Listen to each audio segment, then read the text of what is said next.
ರಂಗಭೂಮಿ ದಿನಾಚರಣೆ ಅಂಗವಾಗಿ ಕಲಬುರಗಿಯಲ್ಲಿ ಸಾಂಸ್ಕೃತಿಕ ಸಂಭ್ರಮದಲ್ಲಿ ಷಣ್ಮುಖ ಹುಗ್ಗಿ ಅವರಿಗೆ ವಿಶ್ವರಂಗ ಗೌರವ ಪ್ರಶಸ್ತಿ. ಷಣ್ಮುಖ ಹುಗ್ಗಿಗ ಅವರಿಗೆ ಬಸವ ಕೇಂದ್ರ ಜೇವರ್ಗಿ ವತಿಯಿಂದ ಗೌರವ ಸತ್ಕಾರ. ಕರ್ನಾಟಕ ನಾಟಕ ಅಕಾಡೆಮಿ ಬೆಂಗಳೂರು ಹಾಗೂ ಶ್ರೀ ಸುಭಾಷ್ ಚಂದ್ರ ಪಾಟೀಲ್ ಸ್ಮಾರಕ ಜನಕಲ್ಯಾಣ ಟ್ರಸ್ಟ್ ಪಾಳ ಕಲಬುರಗಿ ಇವರ ಸಂಯುಕ್ತ ಆಶ್ರಯದಲ್ಲಿ ವಿಶ್ವ ರಂಗಭೂಮಿ ದಿನಾಚರಣೆ ಅಂಗವಾಗಿ 2025-26ನೇ ಸಾಲಿನ ಕಾರ್ಯಕ್ರಮವು ಮಾರ್ಚ್ 27, 2026ರಂದು ಸಂಜೆ 5:30ಕ್ಕೆ ವಿಜೃಂಭಣೆಯಿಂದ ನಡೆಯಿತು.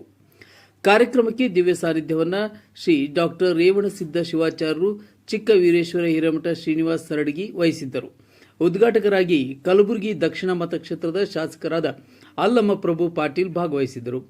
ಗೌರವ ಉಪಸ್ಥಿತಿಯಲ್ಲಿ ಸೋಮಶೇಖರ್ ಗೋನಾಯಕ್, ಮಾಜಿ ಅಧ್ಯಕ್ಷರು, ಡಿಸಿಸಿ ಬ್ಯಾಂಕ್ ಕಲಬುರಗಿ ಯಾದಗಿರಿ ಸೇರಿದಂತೆ ಅನೇಕ ಗಣ್ಯರು ಹಾಜರಿದ್ದರು.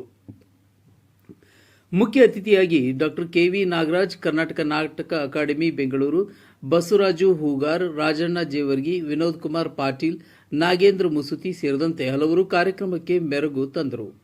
ರಂಗಭೂಮಿಯ ಮಹತ್ವದ ಸಂದೇಶ. ಪ್ರತಿ ವರ್ಷ ಮಾರ್ಚ್ 27ರಂದು ಆಚರಿಸಲ್ಪಡುವ ವಿಶ್ವ ರಂಗಭೂಮಿ ದಿನವು 1961ರಲ್ಲಿ ಇಂಟರ್ನ್ಯಾಷನಲ್ ಥಿಯೇಟರ್ ಇನ್ಸ್ಟಿಟ್ಯೂಟ್ ಸ್ಥಾಪಿಸಿದ ದಿನವಾಗಿದ್ದು 1962ರಿಂದ ಆಚರಣೆ ಆರಂಭವಾಗಿದೆ. ರಂಗಭೂಮಿಯ ಮಹತ್ವವನ್ನು ಜನರಿಗೆ ತಿಳಿಸುವುದು ಹಾಗೂ ಕಲಾವಿದರು, ನಿರ್ದೇಶಕರು, ತಂತ್ರಜ್ಞರನ್ನು ಗೌರವಿಸುವುದು ಇದರ ಉದ್ದೇಶವಾಗಿದೆ. ಷಣ್ಮುಖ ಹುಗ್ಗಿಗೆ ಗೌರವ ಸತ್ಕಾರ. ಈ ಸಂದರ್ಭದಲ್ಲಿ ಜೇವರ್ಗಿಯ ಷಣ್ಮುಖ ಹುಗ್ಗಿ ಅವರಿಗೆ ವಿಶ್ವರಂಗ ಗೌರವ ಪುರಸ್ಕಾರದ ಸಂದ ಹಿನ್ನೆಲೆಯಲ್ಲಿ ಜೇವರ್ಗಿಯ ದತ್ತನಗರ ಬಡಾವಣೆಯ ವಿಜಯಕುಮಾರ್ ಪಾಟೀಲ್ ಸೇಡಂ ಅವರ ನಿವಾಸದಲ್ಲಿ ಭವ್ಯ ಸನ್ಮಾನ ಸಮಾರಂಭ ನಡೆಯಿತು. ಬಸವ ಕೇಂದ್ರ ಮಹಿಳಾ ತಾಲೂಕು ಘಟಕದ ಅಧ್ಯಕ್ಷೆ ರಾಜೇಶ್ವರಿ ವಿಜಯಕುಮಾರ್ ಪಾಟೀಲ್ ಅವರು ಮಾತನಾಡಿ, ಕಲಾವಿದರ ಸಾಧನೆಗೆ ಗೌರವ ಕೊಡುವುದು ಸಮಾಜದ ಕರ್ತವ್ಯ. ಷಣ್ಮುಖ ಹುಗ್ಗಿ ಅವರ ಕಲೆಗೆ ನೀಡಿರುವ ಈ ಪ್ರಶಸ್ತಿ ಅತ್ಯಂತ ಶ್ರೇಷ್ಠವಾಗಿದೆ ಎಂದು ಹೇಳಿದರು. ಸಾಹಿತಿ ಸದಾನಂದ ಪಾಟೀಲ್ ಅವರು ಮಾತನಾಡಿ, ಕಲ್ಯಾಣ ಕರ್ನಾಟಕ ಭಾಗವು ಶರಣರು, ಸಂತರ ನಾಡು. ಇಂತಹ ನೆಲದಲ್ಲಿ ಹುಗ್ಗಿ ಅವರಂತಹ ಕಲಾವಿದರ ಸಾಧನೆ ನಮ್ಮೆಲ್ಲರ ಹೆಮ್ಮೆ ಎಂದರು. ಅವರು 3 ದಶಕಗಳಿಂದ ರಂಗಭೂಮಿಯಲ್ಲಿ ತೊಡಗಿಸಿಕೊಂಡಿರುವ ಹುಗ್ಗಿ ಅವರ ನಟನೆ ಜನಮನ ಗೆದ್ದಿದೆ ಎಂದು ಪ್ರಶಂಸಿಸಿದರು. ಷಣ್ಮುಖ ಹುಗ್ಗಿ ಪ್ರತಿಕ್ರಿಯೆ ಸನ್ಮಾನ ಸ್ವೀಕರಿಸಿದ ಷಣ್ಮುಖ ಹುಗ್ಗಿ ಅವರು, ನನ್ನ ಕಲೆಯನ್ನು ಗುರುತಿಸಿ ಗೌರವಿಸಿದ ಎಲ್ಲರಿಗೂ ಅನಂತ ಕೃತಜ್ಞತೆಗಳು. ಪ್ರತಿ ತಾಲೂಕಿನಲ್ಲಿ ರಂಗಭೂಮಿಗೆ ಪ್ರೋತ್ಸಾಹ ಸಿಗಬೇಕು ಎಂದು ಅಭಿಪ್ರಾಯಪಟ್ಟರು. 2018-19ರಲ್ಲಿ ಮುಖ್ಯಮಂತ್ರಿ ಸಿದ್ದರಾಮಯ್ಯ ನೇತೃತ್ವದಲ್ಲಿ ಹಾಗೂ ಸಚಿವೆ ಉಮಾಶ್ರೀ ಅವರಿಂದ ಪಡೆದ ಪ್ರಶಸ್ತಿಯನ್ನು ಸ್ಮರಿಸಿಕೊಂಡು ಇಂದಿನ ಸನ್ಮಾನ ನನಗೆ ಮತ್ತಷ್ಟು ಪ್ರೇರಣೆ ನೀಡುತ್ತದೆ ಎಂದರು.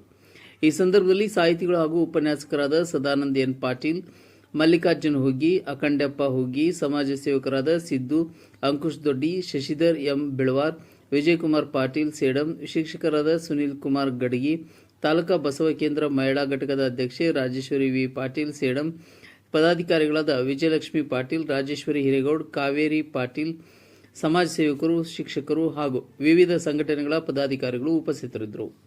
ಬ್ಯೂರೋ ನ್ಯೂಸ್, ಜೇವರ್ಗಿ, ಸುದ್ದಿ ನಂಬರ್ 1. ನಾನು ಪ್ರತಿಯೊಂದು ನಾಟಕ ಕಾರ್ಯಕ್ರಮದಲ್ಲಿ ಭಾಗವಹಿಸಿದಾಗ ಸದಾನಂದ ಪಾಟೀಲ್ ಅವರು ಯಾರಿಗೂ ಹೇಳಲಾರದೆ ಬಂದು ನನ್ನನ್ನು ಪಾತ್ರ ಬಹಳ ವೀಕ್ಷಣೆ ಮಾಡ್ತಿದ್ರು. ನಾನು ನಟಿ ಶ್ರೀಮತಿ ಉಮಾಶ್ರೀ ಮೇಡಮ್ ಅವರು ನಮ್ಮನ್ನು ಗುರುತಿಸಿ ಬೆಂಗಳೂರಿನಲ್ಲಿ ನಾಟಕ ಅಕಾಡೆಮಿ ಪ್ರಶಸ್ತಿಯನ್ನು ನೀಡಿದರು. ಅದೇ ರೀತಿ LBK ಆಲ್ದಾಳ್ ಅವರು ನಮ್ಮ ತಾಲೂಕಿನ ದೊಡ್ಡ ಕವಿಗಳು.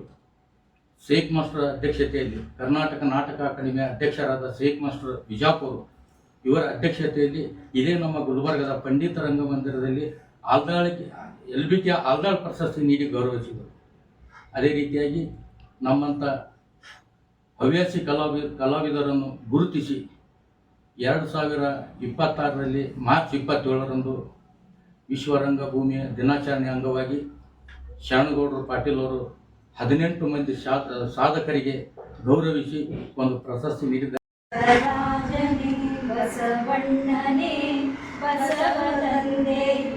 ಬಸವ ಕೃಪಾನಿಧಿ, ಬಸವ ಪರಮೇಶ್ವರೀಶ್ವರ, ಬಸವ ಪ್ರಮದಾನಿ ದೇವ, ರಕ್ಷಿಸು ಬಸವ, ರಕ್ಷಿಸು ಬಸವ, ರಕ್ಷಿಸು ಬಸವ. ಜೈ ಗುರು ಬಸವೇಶ್ವರ ಮಹಾದೇವ್. ವಿಶ್ವಗುರು ಬಸವೇಶ್ವರ ಮಹಾತ್ಮ ಕಿ ಜೈ. सकल शरण संतन की जय।